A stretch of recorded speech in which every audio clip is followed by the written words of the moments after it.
Hey guys, welcome to a new tutorial video. On this video guys, we'll be making a simple shirt with collar. Yes, so this tutorial is beginner friendly. If you know you've not made a shirt before or with a collar, get in here. Let me teach you how to do it in the simplest and easiest way.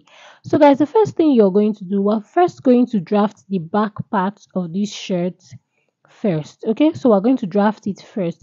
Now the first thing you're going to do is to mark 1 inches and just draw a straight line. Come down from your pattern paper by 1 inch and just draw a straight line. So that straight line that you drew is going to be the point which we are going to start our measurements from. Okay, so when you mark your straight line, don't worry, during the course of the tutorial I'll let you know why we came down by 1 inch. So now I'm going to mark my shoulder measurement. So if you don't know how to draft, basically we are going to draft a basic bodice. Okay, so if you don't know how to draft a basic bodice, I have a tutorial on my channel on how to draft a simple basic bodice. Okay, so watch that video and then you understand what we are doing. But I will still explain what I'm still doing on this video, but not in just totality. There is a video that will show you how to draft a basic bodice. It's well detailed and also beginner friendly. So I'm marking out my armhole depth, as you can see, 9 inches. Can you see? Marking out my armhole depth. Then the next thing I'm going to mark is my neck width. So the neck width is 4 inches. That's what I'm working with. The neck width is 4 inches. So I'm just going to mark it and then connect my shoulder slope to my neckline like so. Okay, so now the next thing I'm going to do is to come down for my neckline. I dipped the neckline of the back by 1 inch and then I'm going to connect it to my shoulder line. So this is just simple, the normal drafting of basic bodies. Okay, so I'm just taking my time to explain it again from the beginning so that we'll be able to understand and know how the alterations of these shirts will come about. So now the next thing we're going to do now is to impute our body measurement. So your measurement divided by 4 plus 2 inch or 1.5 inch allowance. So but because it's a shirt, I wanted the shirt to be big, so I added 2 inch allowance. You can decide to add 1.5 inch allowance, depend on your preference or that of your client. Okay, so I marked the same thing, my bust measurement. That's what I used to mark the complete length of the shirt. That's the same measurement I used to mark. Okay, so now the next thing I'm going to mark my armhole curve. Okay, so when I'm mark my armhole curve, I'm just going to connect my lines, my armhole curve to my shoulder line, and then we're done drafting the front part. Okay, so if you don't have a French curve, a curved ruler, you can first of all mark your lines by creating dotted lines. Just as you can see on the video, create your dotted lines first to know if it's giving you the correct thing before you now draw your lines, your straight lines on it. Okay, so if you don't have a curved ruler, you can try this method. First draw sketch with dotted lines, then if it's giving you the correct line, then you just mark it out. Okay, so this is the first step. Now the reason why we got that 1 inch on top is because when you're making a shirt, if you see most shirts, especially male shirts, you see that the back part is protruding to the front, that is extending to the front. That's the right word. The back part is extending to the front. If you have a shirt with you now, just pause this video and watch it. You see that the back part, the shoulder of the back part extends to the front part. Okay, so that extension is what we're trying to create. That's why we marked 1 inch on top, so that when you join the shoulder part of your shirt, the joining is going to be in front, is going to come forward. I hope this explanation is quite understandable. So the shirt, when you're making a shirt, okay, the back part is always protrudes to the front, it comes to the front. So to get that whole line, you get, that's why we went up by 1 inch. So that 1 inch we're going to use to join the back to the front.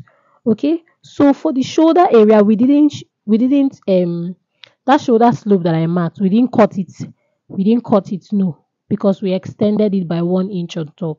So now the next thing we're going to do is to cut the front of this shirt. So now you mark 1 inch in front, mark another 1 inch, mark another 1 inch. So you have 3 lines of 1 inches. Do you understand? So you mark your lines like so, and then you label your lines. The first line is going to be your interfacing line. The second line is going to be what? Your facing line. Then the third line is going to be your overlap line. Okay? Now these lines are when we're sewing it, you see why we created these lines. Okay? So on your overlap line, that's where you're going to now place your back bodies. Do you get? That's where you place your back bodies like so.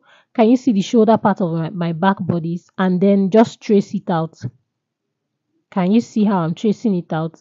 You see that is the front part that has the slope. The back part doesn't necessarily have the slope of the shoulder area. So I just traced it out like so, and then I'm going to cut it out. So this is the first step in making your shirt. Please, if you have any question, let me know in the comment section. I'll try my best to explain. And please guys, like, follow, subscribe to my YouTube channel.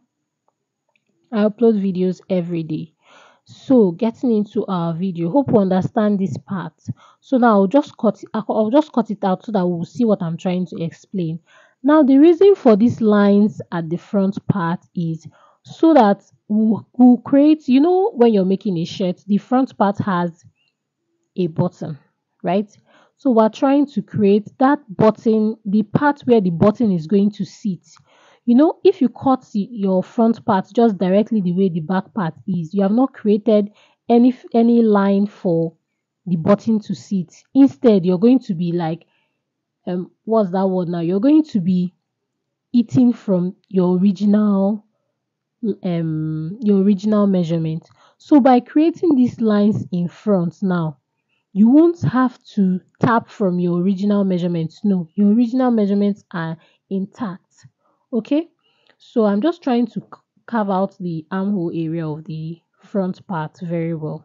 Okay, so now for the same front part, you know that the back part, the neck part, I dipped it by 1 inch. We're going to do the same thing for the front part. That 1 inch, we're going to extend it to the facing lines and just cut it like so. Guys, please hope you understand this part. So when you're done cutting your pattern paper, this is how the front should be. This is how the front body should be for your shirt, and this is how the back should be. The back is always longer than the front. The shoulder part of the back is always longer than the front, so that when you connect it like so, can you see how it's going to be? Can you see how it's going to be? So when you connect it, that's how the shirt will look like this. Can you see? So now the next thing, now we're going to cut our material. So see what I'm trying to explain. You're going to fold the first line, the facing line, and then the overlapping line, so that when you fold them, you see that overlapping line, that's where your button is going to be. By the time you fix your button, you know that you're not touching your measurements. Do you get? So let's cut now. So I'm just going to just cut out, trace it out, because I've already added my allowance to the length of the shirt and also to the sides of the shirt. So I'm just going to trace out. So that's the same thing you're going to do. Just trace out your fabric from your pattern paper and just cut it out. Okay, so guys, please, if you have any question up to this point, please let me know in the comment section. I will try my best to explain further for you. Okay, just watch the video and you will understand, because the video is very explanatory and this tutorial is very beginner friendly. Now on that line where we marked our 1 inch, you have to notch it on your armhole area. You have to notch that part to remind you that this part is going to be folding into the front. Now for the front part, to the same thing we did for the back, we'll just have to trace out our patterns on our material. Okay, so in this video I'm also going to teach you how to cut your collar stand and your collar fold. It's very simple and very easy. What you just need is the circumference of your shirt. Okay, so now after cutting our fabric, the first thing we're going to do is our overlap lines, our overlap lines that we created, you have to notch it. This notching is telling you that this is where our button is going to sit. This is where you stop folding your material in. Okay, so you just notch that overlap line to let you know as a guiding force. You get, so you open up the midpoint of your shirt. Please always use your pin if your material is a slippery material, okay? But if you're a beginner, I think you should first of all cut a shirt with a cotton material so that the materials won't be shifting too much and it won't give you so much stress. Okay, so now you remember I notched that overlap line, so I'm going to fold it in. Now, can you see the reason why we created both the overlap and the facing lines? So that we fold our fabrics in to create our button, the part where we'll fix our button. So I folded the overlap lines in front and then I've joined the shoulder. Now it's because this fabric is dark. If not, you see that the front part, the shoulder of the back is protruding, it's coming to the front. Now for our collar stand and our collar fall, you first of all measure the circumference of the neck of your shirt. When you measure the neck, what I got is 20.8. Now this our pattern paper is on fold. You fold your material on fold and then you mark out. So the circumference, that's you measure from the front to the other front of your neck, that's of your shirt neck. What I got is 20.5 and then divide it by 2. I got 10.25. Now that 10.25, you are going to divide it by 2 again just to get the midpoint. Okay, so when you get the midpoint, on the edge, you go up by half an inch. Can you see? You go up by half an inch. I already have a video on how to make a collar stand and a collar fall on my channel, but just for the sake of this tutorial, I'm trying to make the tutorial again. Do you understand? Just for us to understand more. Do you get? So you can watch that or still watch this. They are both the same thing. So now when you go up by half an inch on the other edge, you connect it to that midpoint that we created. Then now you mark out the length of your collar stand. Okay, now the length I'm using is 2 inches, so you mark it. I'm first of all using dotted lines because I like using dotted lines. Okay, it will just guide you before you now use your curved rule. But if you want to use your curved rule at the beginning, it's left for you, your preference. Okay, so now you connect it like so. Mind you, when you connect it, your lines are going to be semi-curvy, as you can see, semi-curved like so. So this particular part is our collar stand. Now our collar stand here, so we're going to draw a straight line like so. Can you see? Now it's time for us to create our collar fall. Hope we understand this part. So I'm going to label it so that I'm going to understand it. All right, so the next thing we're going to do now to determine the length of our collar fall. So I'm going to use 2 inches wide for my collar fall. But before I get the length, okay, from that straight line that I marked, I'm going to go in by half an inch. I'm going to create something that like a semicircle. Do you get? From the midpoint, the midpoint, I won't go up by any inch, but from the midpoint yet, I went up by half an inch and then I just connected it like so. Can you see? Just to create a semicircle, because our neck is not straight. Our neck is somehow curvy. So just to create that curvy effect, do you get? I went in by half an inch. So I now marked out the length of my collar for 2 inches. The length 2 inches. So but you can make yours 2.5, depends on you. And then I just created this line. So to create that line, I went in by half an inch. Can you see? Half an inch. Then also on the collar stand, I created that curvy effect. The curved effect with, I just went in by half an inch. Okay, using my ruler, I didn't really get the effect so well, but don't worry, you will just understand it. So this is how it's supposed to be. That top part is supposed to be a little bit curvy. Okay, so now what we're going to do, since this is how to get your collar stand and your collar fall, is not so hard. Just watch the video, pay attention, and you will understand. So now the next thing I'm going to do now is to cut out my pattern, because this is the pattern I'll use to cut out on the fabric. Okay, so this is basically how to cut your collar stand and your collar fold. If you have any question, let me know in the comment section. I'll try my best to explain to you. Okay, and please click on the subscription button and subscribe to my channel, guys. So now for this collar stand and collar fold, we're going to cut two pieces for each, two pieces for each. And please remember, it's on fold. Okay, so don't forget, it's all is on fold. So whenever you're cutting your collar stand and your collar fold on your main fabric, it's on fold, so you have to cut it on fold. So this is how your collar stand and your collar fold will look. So the next thing we're going to do now is to cut it on our fabric on fold. And after cutting it on our fabric, the next thing we're going to do is to add paper stay to it. Some people use strong stay, what they call it, hard stay, but I'm going to use paper stay for this because paper stay is a little bit soft. Okay, so now you're going to cut two pieces of this, and when you're cutting it, remember to add your half-inch sewing allowance.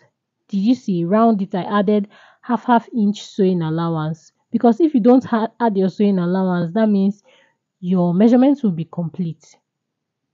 So please add your sewing allowance, but if you forget, add the sewing allowance when you're drafting it on your pattern.